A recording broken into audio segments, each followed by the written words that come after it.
Welcome to the Mother Earth News and Friends podcast.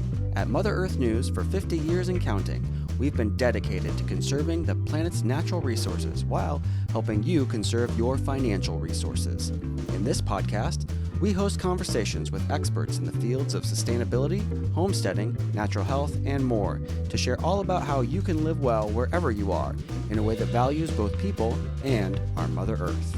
This episode is brought to you by Home Fresh Poultry Feeds. A superior quality of life begins with superior quality ingredients. Give your chickens the complete and balanced nutrition they need with Home Fresh Poultry Feeds. Home Fresh Poultry Feeds are made with just the right mix of vitamins, minerals, and nutrients for every stage of life. You'll find a starter, a grower, an extra egg layer, and one for better feathers. Visit homefreshfeeds.com/friends now and get a coupon for $5 off. Provide chickens at any age with the right feed they need to stay happy and healthy. Visit homefreshfeeds.com/friends for more. Welcome to Mother Earth News Audio. I'm Kenny Coogan, reading The Pros and Cons of Chicken Coop Bedding, written by me. This article originally appeared in Backyard Poultry Magazine. Enjoy. The Pros and Cons of Chicken Coop Bedding. With lots of chicken coop bedding options out there, it can be overwhelming. I contacted Marisa Byram, the Director of Communications and the General Store Manager for Shell's Feed and Garden Supply, to find out more. Byram has a lot of great insight into the financial and sustainability aspects behind chicken coop bedding and which types possess the greatest potential for pathogen problems. Best shavings for chickens. The most common bedding sold for chickens is pine bedding because it is cheap, relatively absorbent, and doesn't really have too many adverse effects on chickens, Byram explains. A lot of what is best for chickens or safest depends on how often you clean. Pine bedding can be controversial depending on what research you read. Pine bedding dust can be toxic and, of course, as with any shaving, if you leave it unclean for too long, it'll generate mold and bacteria and hold onto ammonia. Cleaning frequently is always required. Pine and any of the hardwoods can cause a respiratory problem, Byram explains. If the chickens are cooped up in a place where the shavings were just put down and the door is closed immediately, they'll breathe it in and that can cause respiratory problems. Just because pine bedding is the most common bedding sold doesn't mean it's the best. We know that even for humans, if you're breathing in cedar for a long time, you can get an irritated nose and throat, or at least I do, so it's best to avoid the dust particles. Hay versus straw. The second most common bedding material sold for chicken coops is hay and straw, according to Byram. They are very cheap and soft, so chickens like that. You shouldn't put hay for chicks in brooders because they can eat it. Same with pine shavings. The little babies shouldn't have too much of that because if they eat it, it can be toxic. While hay and straw are good at absorbing moisture, they're both bad at releasing that moisture, which means frequent cleaning to avoid accumulating ammonia. Byram says that chopped straw is better than hay for multiple reasons. They both harbor pathogens, but chopped straw has low dust and is more absorbent. During the compressing of the bales, a lot of dust can get sucked out. Newspaper and cardboard. You get a lot of product for your money because it is compressed, Byram adds. On the flip side, you have to clean it more often. 6 of one, half a dozen of the other. I hate to use an egg pun. For baby chicks, Byram recommends newspaper. Most newspapers are printed with plant-based ink. Don't use glossy paper. Just use the regular paper. I would recommend using flat newspaper on the bottom and then adding shredded paper on the top so the chicks can get some traction. In our brooders, we had grates that allowed the waste to pass through to the newspaper, but most people use brooders made out of boxes or totes. I wouldn't recommend any type of bedding that's too thick, or else you will lose your chicks in it, she jokes. Pit moss roost is a pre-consumer shredded paper that's very easy to clean up, Byram says. You just pick up the clump where the waste is, and then you can replace the clump. It's more expensive than some traditional bedding. Both newspaper and pit moss compost very easily. On Pit Moss's website, they claim that it lasts 4 times longer than pine shavings and significantly reduces odor and promotes healthier birds. The composition of the material is akin to hamster bedding. While Byram hasn't seen it locally for sale, she's seen some recommendations for cardboard bedding. Cardboard cuts are basically little squares of cardboard that are offcuts from making boxes and things like that. Virtually no dust, and the chickens don't eat it. While it isn't that common, it works pretty well. Hemp and hulls. Hemp is another chicken bedding alternative. However, according to Byram, it isn't easily available and it's more expensive. The positive is that you don't need to use as much. Hemp has low mold levels and you can use it as deep litter. It doesn't tend to hold on the ammonia for too long if you have proper circulation. Hemp bedding is the leftover stalks and dried leaves. The manufacturer used the top part of the plant for clothing or paper products. It looks like straw. It's definitely one of the better options. You can use it in the nesting boxes or in the run of the coop. Rice hulls, peanut hulls, and corn cobs aren't ideal for chicken bedding. They aren't as absorbent, and since they're an organic material, you have to keep on top of it and make sure the area is clean. High mold levels and high ammonia retention make them not the best, Byram explains. Unless you just happen to come across a really great deal, I would stick with the other options. Sawdust is another cheap and readily available option. If people have been milling treated wood, you definitely don't want that. But if it's just from processing raw pine trees, it's almost like pine shavings, but obviously smaller and dustier. Sawdust doesn't compost well and is very absorbent and lightweight. It does insulate, Byram says, but again, the dust and the possibility of mold are there too. The biggest killers in chickens in general are respiratory issues, whether it is bird flu or any number of chicken diseases. Most of the respiratory issues happen in the chicken's face, so you don't want to compromise the air they're breathing. Don't irritate the respiratory system by choosing the wrong type of chicken bedding. For the nesting boxes, you could really use any of the products we mentioned. Chopped straw and hay, flavor products including peat moss, will all insulate the coop, Byron says. When to compost. In coops and runs, you can use pit moss in a deep litter method, Byram notes. It'll compost in place, which is nice, and you don't have to worry about it being too messy. If you need to rake it all out and replace everything, which I recommend doing quarterly, it can go on directly to the compost and you don't have to worry about pre-composting since it's just paper. If you are composting plain newspaper, Byram recommends adding some green material to make it compost faster. For typical wood shavings, it can take up to a year to fully compost. Some people can do it faster if the compost is hot, but it still takes a little more effort. Old, soiled hay and straw are not great for compost, Byram says. There isn't much of a point in composting them because the molds can survive a wide range of temperatures. For me, it has a pretty poor compostability. Unless you're going to keep it separate from your other compost, it takes a long time. Sand in the chicken run. The medium grade sand is probably the best type of bedding for the coop area, as it doesn't hold liquid, doesn't harbor pathogens like mold, and it's very easy to clean, Byram says. A lot of people try to use play sand, but there's a problem with the smaller grain silicates. Silicate pneumoconiosis is a disease that chickens can get from play sand due to the tiny particles entering the lungs. Medium grade sand is not the cheapest, but once you put it down, it'll be there for a while. You'd be saving money long term because you're not having to replace it often. Sand also regulates the temperature year round. Choosing the right coop and run products depend on where you live, what you can spend, and how you'll deal with it when soiled. Luckily, there are a lot of options.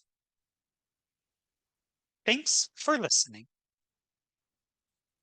Kenny Coogan, that's me, earned a master's degree in global sustainability and co-hosts the Mother Earth News and Friends podcast, which can be enjoyed at motherearthnews.com/podcast.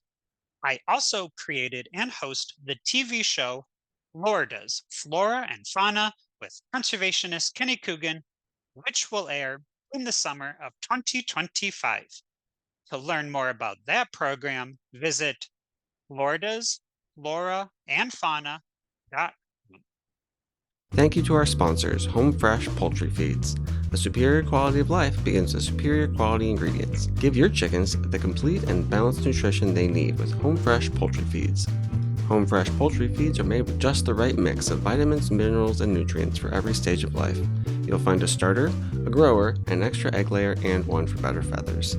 Visit homefreshfeeds.com/friends now and get a coupon for $5 off. Provide chickens at any age with the right feed they need to stay healthy and happy. Visit homefreshfeeds.com/friends for more. Okay, so let's talk about the pros and cons of different kinds of chicken coop bedding. Do you mind if we do a little bit of round robin? We'll go me, Audra, and then Kenny. And can we just say what we put in as chicken bedding? I live here in Kansas. It's pretty hot in the summer and fairly mild in the winter. And I alternate between pine shavings and straw, depending on the weather.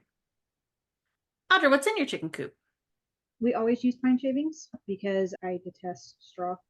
As far as trying to clean it and the dust, the whatever from it, I just don't do straw very often. Even when it gets really cold, the girls came through it no problem, even when winter tried to kill us earlier this year. I usually use that.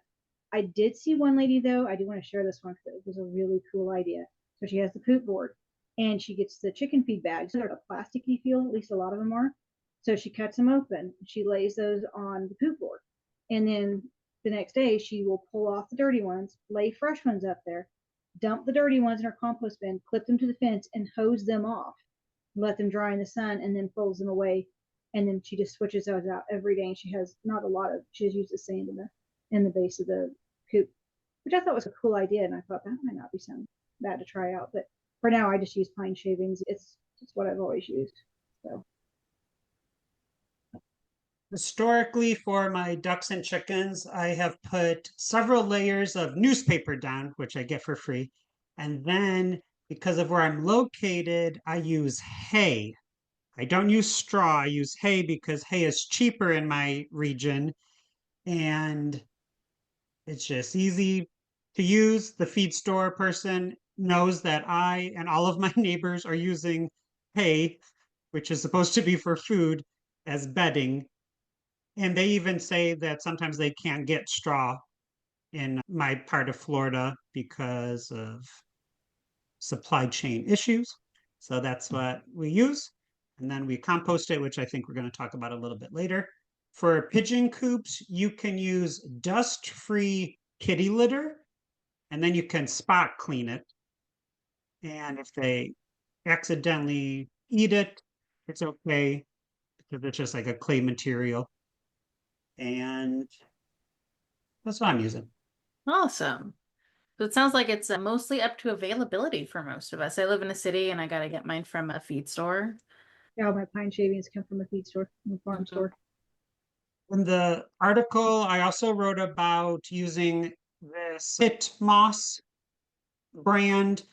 It's a peat alternative. So they have one brand or one line that you can use it as a peat alternative for gardening.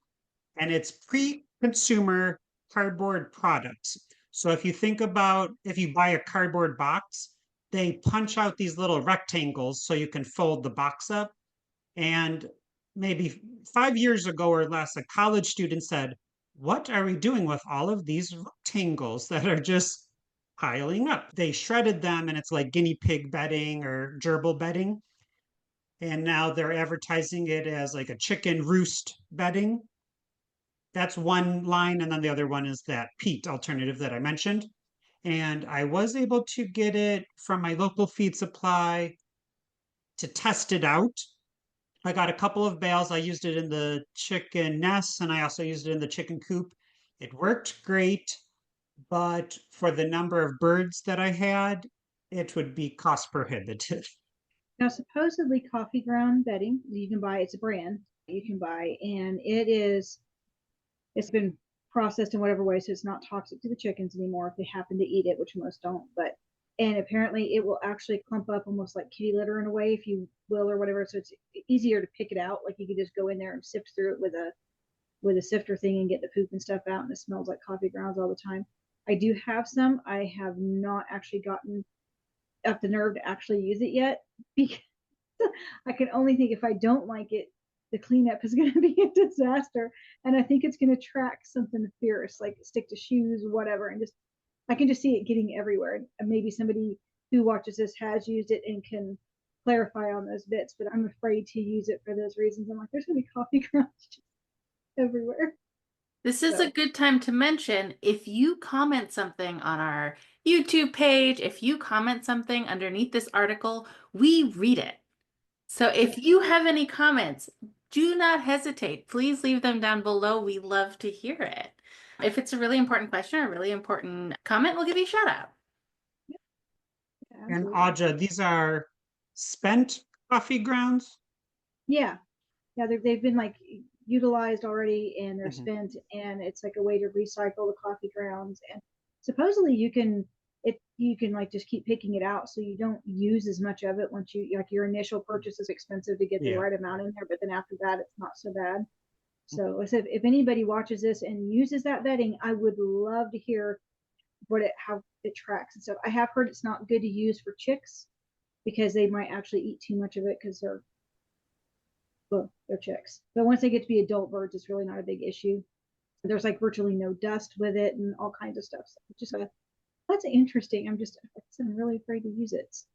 I wonder how that would, if you're composting, how that would affect your compost, because I know I've heard conflicting feedback about composting. I have a friend who's a long time Mother Earth News subscriber, and she does not like the taste of coffee, but she goes to the coffee stores and gets the spent bags for compost.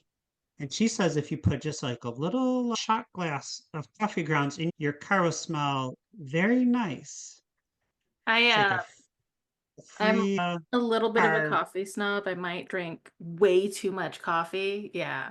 Coffee is the best. I had a job at a kitchen store when I was 18, and I still have that espresso machine and grinder.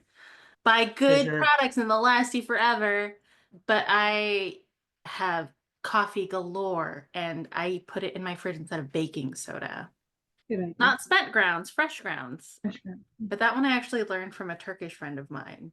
She said they put little tiny shot glasses of coffee everywhere. Interesting. Does your car smell like coffee? Mine does not. My fridge does, though. For me, the best way to get the smell of coffee in your car is to bring coffee. Bring a fresh cup every time you go. Then technically, yes, Kenny, my car does smell like coffee. This is my support cup of coffee. What do you do? I'm from Hawaii. Of course I drink coffee. Coffee all the time. I got really sick this last winter, and ever since then, regular coffee, I can't drink it. It does not taste right. No matter what. But cappuccino tastes great still, so I'm drinking cappuccino. Yep. Audra, I have this question written down for you, but this is just a general question. How do you guys manage dust? It sounds like, Kenny, you might not have a ton because you're using mostly paper, but you do have hay in there. And Audra, you've got pine. Do you guys notice a lot of dust? My biggest thing is I will not buy the little bitty, the fine pine shavings, because that is just dust city. It's horrible. If you get the larger flakes, it's not near as dusty. It's not near as bad. And then, like, I always, when I clean, I put the container right outside the coop door, so that when I dump it in there, any dust that poofs up, it gets carried away by the breeze instead of hanging out in the coop with me while I'm shoveling. But you have a lot less dust if you use the bigger flakes. If you use those tiny flakes, it's horrible. Absolutely awful. Yeah, alfalfa and grass hay definitely have mold and dust in them. The way that my system is, the coop is detached from like their nighttime quarter, so they have to walk free range for about 20 feet. So when they're out in their coop or when they're out in the yard, that's when I'm cleaning their night quarters. And then I just get the big flakes of hay, spread them around, and the dust settles by the time they returned. I can say there's really, when you open, like you break open a big bag of those, the nice large flakes there, there's really no dust when you're spreading it around. There's not much. And I use it for the goats too. They take longer to break down, I think, than hay though. Hay breaks down in compost. Yeah, I feel like the most hazard from dust when I'm changing bedding is to me. Because there's no chickens I in wear that a area mask. when I'm changing it. I wear an N95 mask when I'm cleaning the chicken house. I do not. Yeah. I'm not gonna mess with that. Oh, I should switch. I do a lot of crafts, resin crafting, so I've been using like my big mask. I should just swap it for an Yes. N95. That would be a lot less Honestly, I would almost looking. rather have the big one. Yeah. Yeah, the I mean, construction mask with the two pads that you change out keeps because the chemicals out of my lungs, but does not stop me from getting resin in my hair. and one time that I cleaned the chicken house without it, I actually ended up ill within a day, and it took me a little bit. Yeah, I'm very careful about it. And I don't know if it was just too much dust got in my lungs or what, but my body was not happy with me. So goat stalls I clean without a mask. That's not a problem. It's quick, it's easy. They don't have near as much. Chickens like produce dust. Looks like bodily produced dust or something. It's just everywhere. Goats don't do that. So Well, when they're molting, because the whole chicken coop has those little tiny white flecks in them. They just yeah, create dust, they create dust. I think that's like protein where all the dust. dust originated from. Like the which came first, the chicken or the egg? I think which came first, the chicken or the dust. If your chicken coop is three-sided, Mhm. solid with one side with mesh, or if it's all mesh, or how much ventilation you have. Oh yeah, and good ventilation is really important in the coop. Definitely. The That's only true. I do time we have had probably the smallest coop between the three of us. I've just got a little bitty coop and a small amount of chickens in a backyard. technically mine's a backyard because we are in town. It's just a very large backyard. In town means different to you than to me, though, I think, Audra. Okay, we don't even have a single stoplight. We have some stops. We don't even have the blinking light. We're not even like Radiator Springs with a blinking light. But and we are completely surrounded by farmland and stuff. But it is a town. It's such a cute little town, like the perfect, like exact town square. It's not like a regular just main street through. We actually have a really cute town square with a whole park and gazebo, and it's adorable. I can So visit you one day, Audra. yeah, it's beautiful. I actually love our town square. And then but yeah, we have a shed. We got one of those really nice sheds for the chickens. So it's got the big human door on one side, and then it's got their door going outside into their pen, and it's got lots of ventilation. And the only time it didn't have good ventilation was during that period when winter tried to kill us. And my husband actually put cardboard over their vents on the north because it was like, I don't know, negative 100 or whatever it was during that time. Yeah, it got It was really negative cold. 100. It felt It like it, for sure. It did. And it was blowing and howling and Well, and what I wind-wise. ended up doing was I just piled, because I have a really small chicken coop. I first bought this house when I first moved out. This is the country to me. I know it's a town. I know we're in the city and I'm in the suburbs, but it feels like the middle of nowhere to a city girl like me. And I bought like a mail order chicken coop, and it's sized like this, and but it was really easy to we covered it with garbage bags, dark colored garbage bags, and then we piled the snow all the way up, and it was warm in there. Like the chickens weren't even in the place where I thought they would be warm laying eggs. They chose to go underneath where the snow had covered all the way up. And that's where they were laying their eggs because it was the warmest part, was not the part they were supposed to be living in.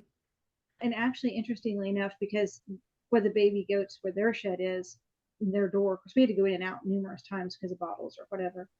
And I think I'm probably the only person whose goats had a fake fireplace during this time to keep them warm. And it did. It kept it about between 35 and 45 degrees in there, depending on the time of day, even no matter how cold it got outside. But once we got done in there, we would shut that door, and it's just like a storm door going into the shed. And we would actually kick snow a good ways up that door to completely block all of the wind from coming through. It really made a huge difference in there. Snow is a great tool. It's like, if it's going to free. be this cold and this horrible, at least we have the snow to help insulate things. Yes. Snow is free insulation. Anyway, It's moving not when on. it's blowing across the road at 100 miles an hour when you're trying to drive it. That is true. That is not fun. That is not good. I was very grateful to be inside. At that last blizzard that came through, I was driving back from Great Bend in it. So I was playing where are the lanes, where's the highway at one point. So I was driving so I could keep my driver's side tires on the rumble strips in the center of the road because I couldn't see the center of the road, but I could hear it if I got on the rumble. So I was pretty much driving on that. And then at one point I had lost where the road was and the rumble strips were under my tires. And then I looked over and I was like, is that grass sticking up through the snow? Oh, I'm on the shoulder. I'm not in the middle of the road. I was on the shoulder of the road. Ugh. But you couldn't see the road. And at one point, these other pickups went the other direction and they lit up the road with their headlights really bad. And it was just this big moving blanket just all the way across. I mean, there was no road. It didn't exist. This is like, okay. Yeah, I stayed home. 35 miles an hour all the way home. Lucky me. Lucky me, I was home making a tiny little chicken igloo.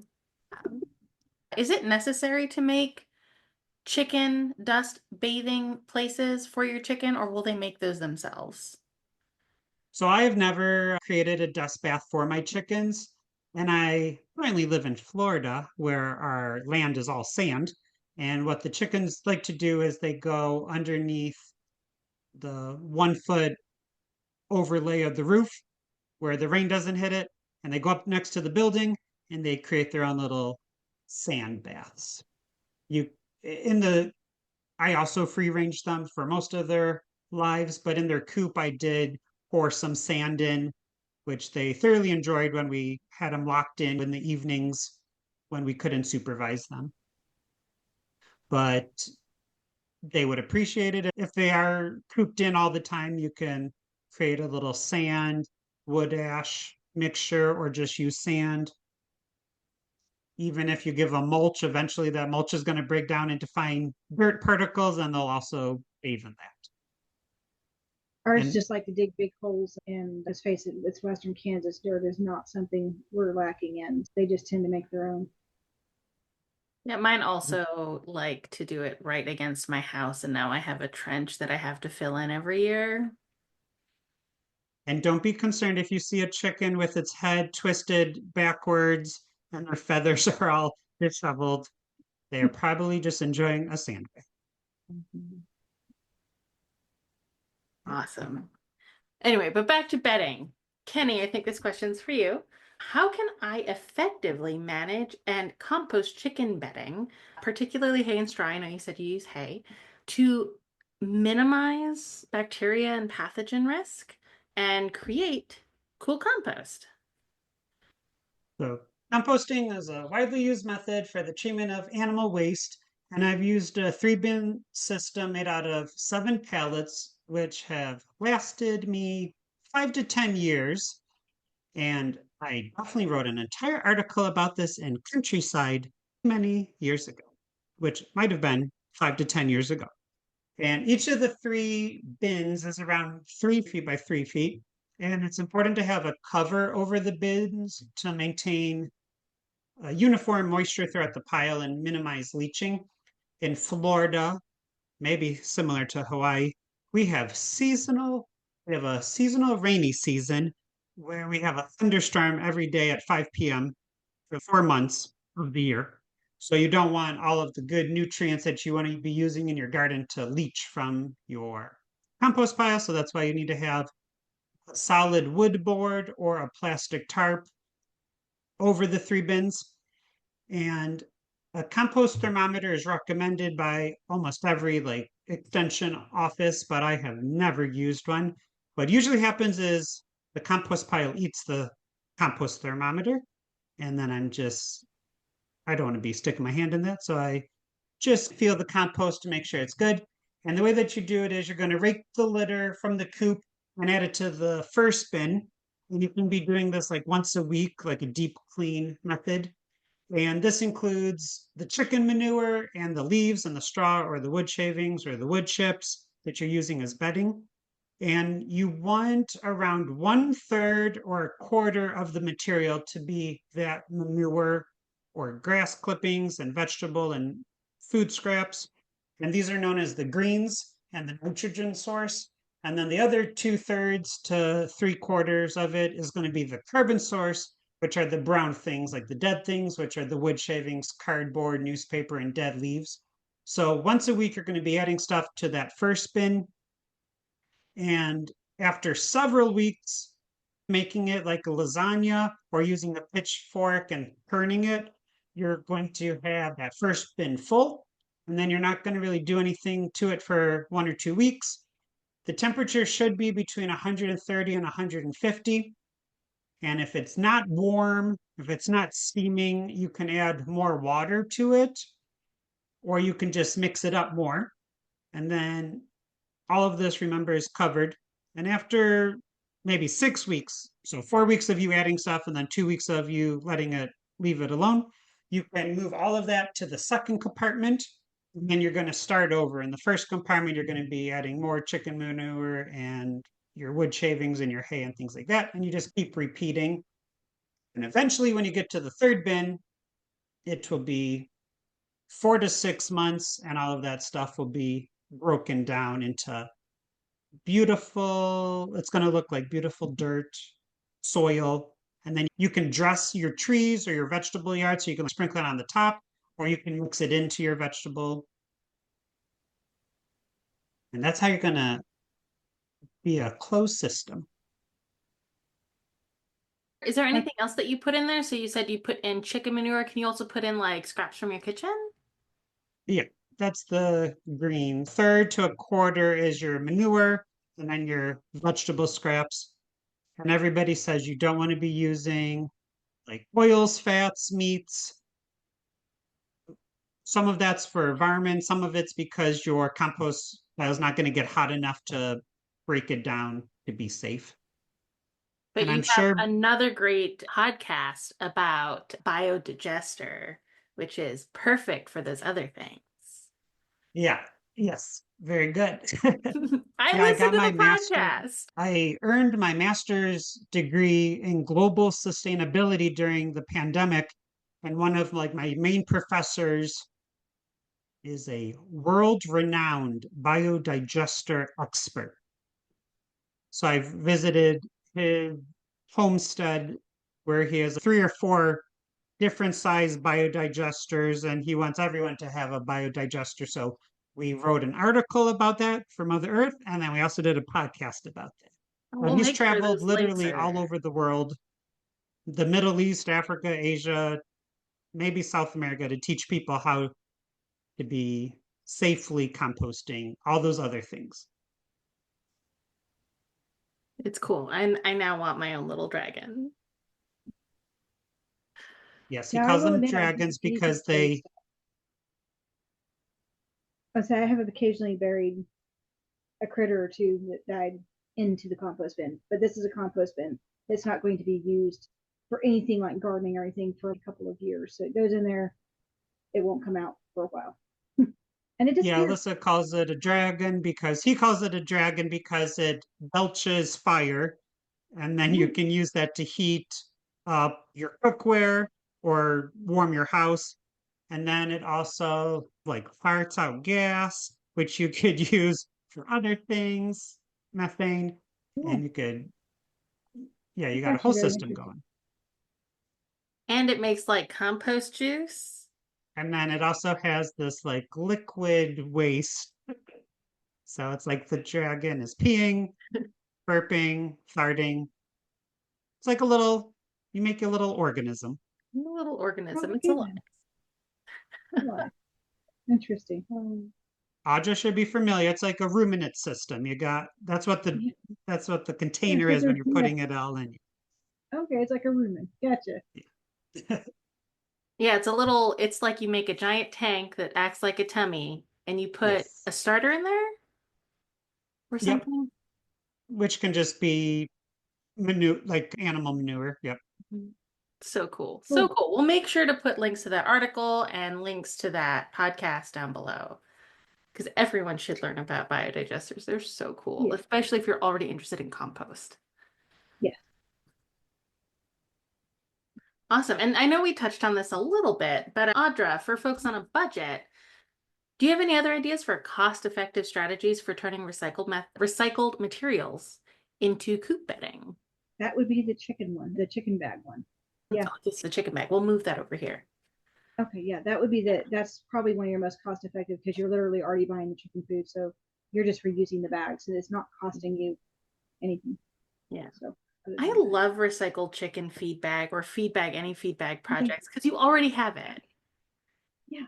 One lady, she did some really pretty wallpaper in her chicken house with the bags. It was so pretty because she took that center part where you have all the pretty chickens and she made this really neat border all along in the chicken That's coop cute. with That's way more creative. I usually just use them to create shades for the chickens in the summer, it. but that's way more cute and probably a little more long lasting. I just thought it was like really adorable. It was in a chicken group I'm in on Facebook, and I was just like, wow, that is really neat. See. Oh, last question. My last question is for Kenny. Since we've talked about all these different things about what to use for chicken bedding and what to use your chicken bedding in after it's been soiled and spent, how often should I be changing my chicken bedding? To back up just a little bit, according to the USDA, you should be cleaning your equipment and your vehicles with soap and water before and after they come in contact with your flock. And this is especially important as we're going into multiple years of having this horrible avian influenza.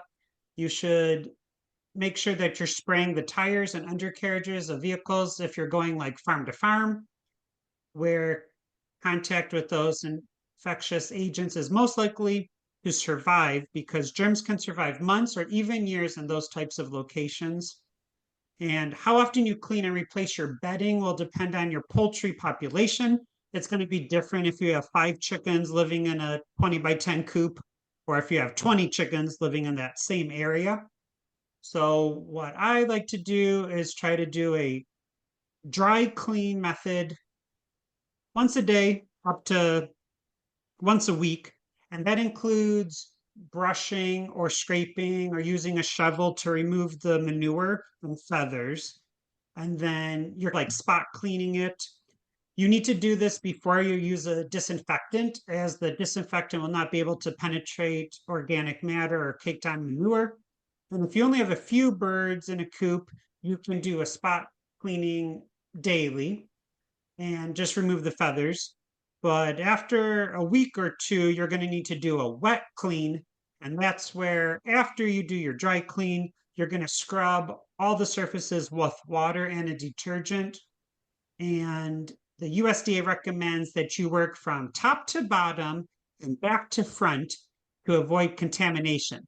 And obviously, this makes sense, but I worked at zoos and aquariums for about 12 years, and we would get inspected by the USDA once a year, and they would always make sure that the cleaning agents were on the bottom shelf or they were below the animal's feed. And obviously, this also makes sense, but you might not have been aware of that. And same thing with you need to clean like the back of the coop before you clean the front of the coop, because if you're doing it the opposite way, you're going to be bringing in the contaminants through the back, and you're not going to be sanitizing what you think you're going to be sanitizing. Kind of like when you're mopping the kitchen floor, you start on one side and work the other, Exactly. back and forth. And this isn't just limited to folks who might come in contact with farm. Even if you just have chickens in your backyard, you want to keep your animals who can also catch avian influenza safe, like cat. You are a cat person. It's great to be sanitizing your shoes. We actually have a wonderful article about this that Kenny also wrote. And we have a great discussion about how to make sure that you are sanitizing your surfaces, your tools, your shoes, before you return to your home. We have a great discussion on that audio article as well. A lot of people suggest using 1 fluid ounce of bleach in 2 gallons for doing those wet cleans in your coop. And you do need to allow all the items to dry completely before adding the new litter, which would take an hour or so. But if you have some fans, you could dry them up. So that's what the experts and I recommend for the chicken coop. And then for cleaning sand baths, hopefully the chickens are not going to the bathroom in the sand bath like they are in the chicken coop on a daily basis. So you may only need to clean the sand bath once a year or twice a year. You might also just need to top it off with some more sand. And I'm sure if you're in a place where you've got a lot of ferals that you're checking any sand area for cat intruders. It's a big thing that we had to do back in Hawaii is always check any piles of sand to make sure you have no cat intruders. Yeah, the chickens might not be using the sand bath as a toilet, but the cats might be. You're right. My That's mom's another a place preschool poultry teacher. netting That was a comes in big handy. problem. So that's another area where poultry netting comes in handy over their coop or their run area, is that you don't end up with cats prowling in there. So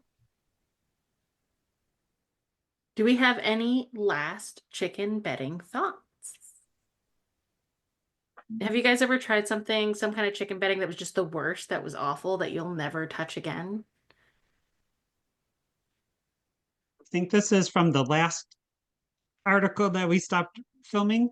But one thing that somebody else said, which I love, is like chicken wire is not for keeping predators out. It's for keeping chickens in, or it's for only if keeping they're not chickens out of leaving, a vegetable chicken work yard. through that stuff. Yeah, like chicken wire is not to be used for a chicken coop. Yes. Chicken wire is for stabbing you, not anything else. We Comes from that stuff. Shoot, I can't remember who it was with.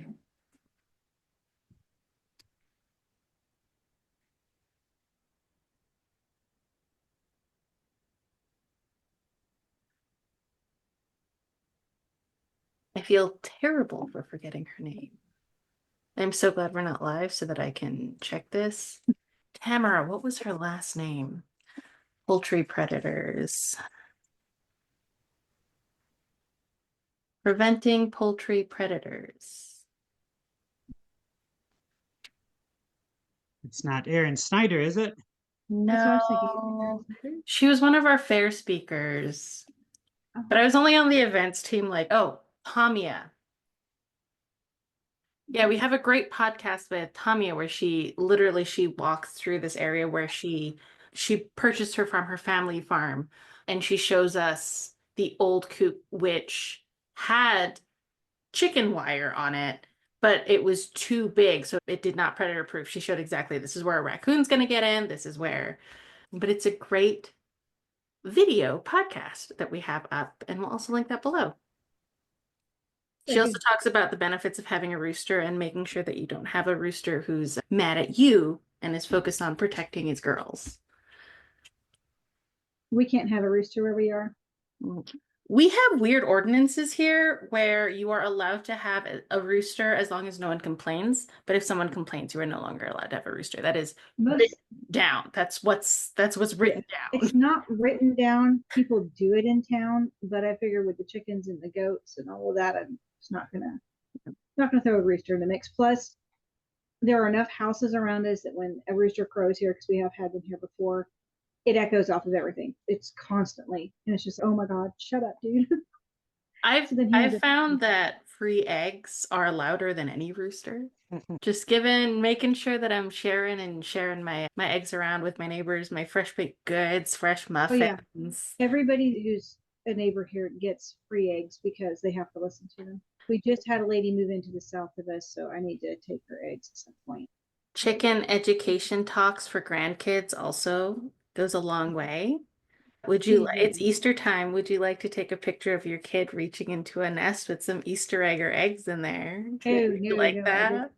I guess you could make a fake nest. So I wouldn't let them in my chicken house, but they could. Oh, I have one of those little coops where the egg box is like external. Oh, so you have to go into mine, and that way they can try to untie your shoelaces and. Oh no, we have we've got a little tiny chicken coop. That's why they get the free run of the yard for most of the day. Yeah. We have a big run. They have a, 30 by 25 run attached to their house. So they're a good size run. Awesome. I think that's all covered over. Unless we have any last chicken illness or chicken bedding thoughts, we're still recording. I could record any last gems in your lovely brains. Only that I wish they would hurry up and come up with a vaccine for the bird flu. That sure would be great. That sure would be lovely. I would really enjoy that. just so you know, according to some people on chicken groups and Facebook, bird flu is made up so that they can force us, so they can come up with a vaccine, as they say, so that we can poison all of our chickens with the vaccine, thereby giving our government the opportunity to somehow take over the world. I That's guess how that works. it was really interesting. I used to work at a Talbot, so all of my coworkers were a bit older than me, and I was like 20. And I told one of my coworkers, yeah, I've never had chicken pox, and she was very like scared for me. And I told her, I was born in 92. I've been vaccinated for chicken pox. I'm okay. I'm not gonna die. That's why I didn't have to suffer through this disease like your children did. Yeah, and see, that's the thing. I really wish they would come up with it because, as you said, with cats, they are susceptible to bird flu. I'm actually And very there worried have about my been- cats. And there have been some cases of goats also getting it, and a lot of them are dying when they get it. It's in most cows now, right? It's in a lot of cows, and it's in, like I said, it's cropped up in goats a few times. And We had our first human death last month. He was elderly, but that doesn't mean it's not scary. that doesn't really excuse anything. Maybe, would you guys, I guess, Audra, you've done goat first aid's the wrong, like health checks and stuff. And I did administer vaccines with Missy to her goats once. Would they give us a syringe that we would have to like vaccinate our chickens? Is that how it would work? I don't know. Like, I always get my chickens vaccinated against Merrick's. Yeah. It's hard to don't know. get them vaccinated against Merrick's here in the Midwest. See, when I order them from hatcheries, and it's always an option, and I pay for it. And it's always something I'm like, yep, nope, I'm The not making a change. last three I looked at had big like paragraphs about the reasons why they don't offer vaccines and the reasons why they don't, and it's very misinformation filled. Yeah. We I've don't always been like, vaccinate because we don't think you should have chemicals in your chickens. And I'm like, please give my chickens chemicals so they don't. give my chickens Thank you. chemicals, it's fine. I've never had my chickens drop over, as far as I know, from any of the vaccines that they've been given. If they gave us one and I had to give a shot to all the chickens, I guess I would, you know. I do have know some, I think it was Chris, I don't know if you ever met her, you probably didn't. She worked on the Classics magazines, but she had Merrick's in her yard, so she could only buy older chickens. Yeah. Because she couldn't get her hands on vaccinated chicks. Wow. Because most of them I know, Iyer Hatchery offered them, and Valley Hatchery offered them, and Ideal Poultry offered it, because all of mine came vaccinated. So even McMurray offers it. I'm not real happy with McMurray this time around, but Yep. Chickens might be cheap, but once you've raised them, it's no longer cheap to replace a chicken because you have to feed them for 6-9 months before they lay again. So anywhere from 5 to 9 months, depending on breed. yeah. Yeah. Awesome. Thanks again to Home Fresh Poultry Feeds. A superior quality of life begins with superior quality ingredients. Give your chickens the complete and balanced nutrition they need with Home Fresh Poultry Feeds. Home Fresh Poultry Feeds are made with just the right mix of vitamins, minerals, and nutrients for every stage of life. You'll find a starter, a grower, an extra egg layer, and one for better feathers. Visit homefreshfeeds.com/friends now and get a coupon for $5 off. Provide chickens at any age with the right feed they need to stay healthy and happy. Visit homefreshfeeds.com/friends for more. Thanks for joining us for this episode of Mother Earth News and Friends. To listen to more podcasts and get connected on our social media, visit www.motherearthnews.com/podcast. You can also email us at podcast@ogdenpubs.com with any questions or suggestions. Our podcast production team includes Kenny Coogan, Alyssa Warner, and myself, Josh Wilder. Music for this episode is the song Hustle by Kevin MacLeod. The Mother Earth News and Friends podcast is a production of Ogden Publications. We hope you enjoyed the audio version of The Pros and Cons of Chicken Coop Bedding. To listen to more audio articles, go to the Mother Earth News and Friends podcast and look for audio article in the episode title wherever you listen to your podcasts.